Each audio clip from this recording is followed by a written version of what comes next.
If you watched the last video, you know that I wasn't the biggest fan of the first game, and I ditched hide and seek. Nikki Diaries wasn't that awful though. Now that being said, hello Neighbour 2 everybody! The build up to this game's release can be explained elsewhere, but know that the game had a very dramatic shift midway through development.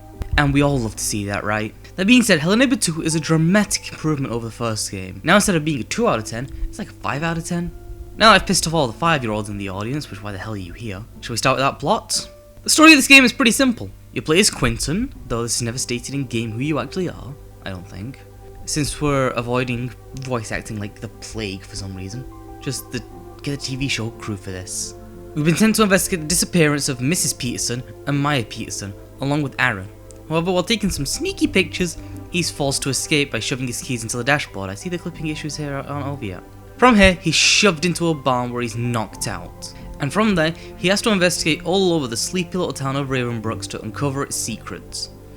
And to ultimately free Aaron. However, right at the last moment, right as they're about to escape, the neighbour finds himself trapped under some kind of giant bird thingy, causing Aaron to run back, only for Quentin to be knocked unconscious. Cut to credits. Now it's a better story, and it's not really taking itself too seriously, and honestly, it's all the better for it. But what the fuck is this ending? It's been like what, nearly 3 years since the game came out? Why the fuck is this the ending? But hey, since the story takes place in the real world, it forces them to make more houses rather than make one massive house, and that was way for the better. Trust me on that. However, something I do want to ask is, when the heck is this in the timeline? I assume after Act 2 of the original game, but I'm not too sure.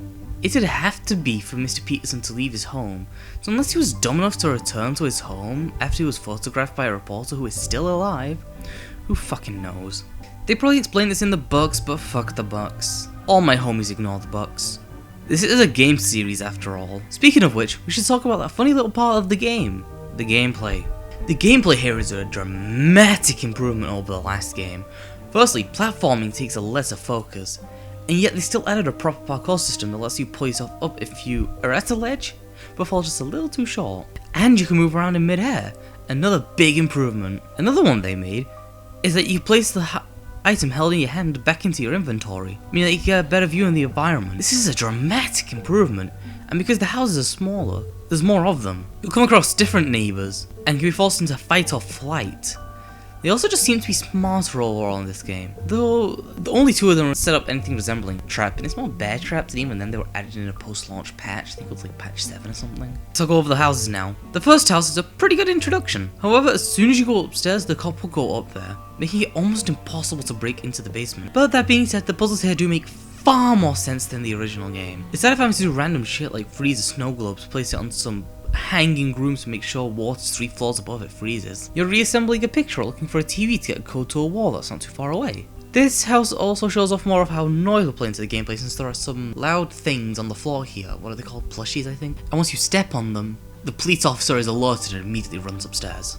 Alright, second house is the bakery, and this is my favourite house in the whole game. So small and compact, it's basically impossible to avoid the baker. However, there is also this floating cash register button. But here we have more examples of puzzles making sense, like the key combination for the register being up there, or needing the key to get into the fridge to get a cat treat to get the cat off the button it's sitting on. It's all great stuff. That being said, it ain't perfect, but it makes far more sense than the previous game, and I'm gonna take what I can here. Fuck the taxidermist. This probably conservative fuck has a course that reminds me of the first game, in all the worst ways, and yet it also has the opposite problem. It's way too cramped. And since the hunter usually just vibes on the first floor, you aren't beating this thing normally. Luckily, you're just looking for the combination to a safe, so you can just Google the answer and move on.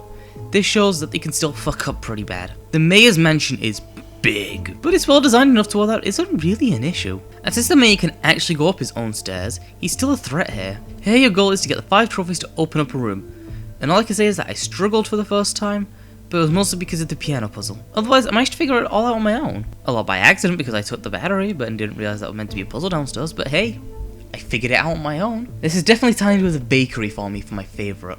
It's just this piano puzzle that makes me feel weird, but otherwise, it's pretty good. Finally is the museum. You actually come here multiple times over the course of your playthrough. However, for most of it, Mr. Peterson just kinda didn't exist, or was just standing by the fireplace. Yeah, this game still has a lot of bugs and glitches, some that I won't get into, but this one, of course it had to be on the one that I was recording for this gameplay. Of course I recorded this like 2-3 months ago, so oops. The gameplay picks up on the last night, where after freeing yourself from the attic, you also escape with Aaron. And while the ending is super anticlimactic, this ending sequence is super tense. First you edge out Mr. Peterson, then you grab his wrench, then a fire extinguisher, and get caught 2,735 times. Profit. I kid, but this was actually super hard.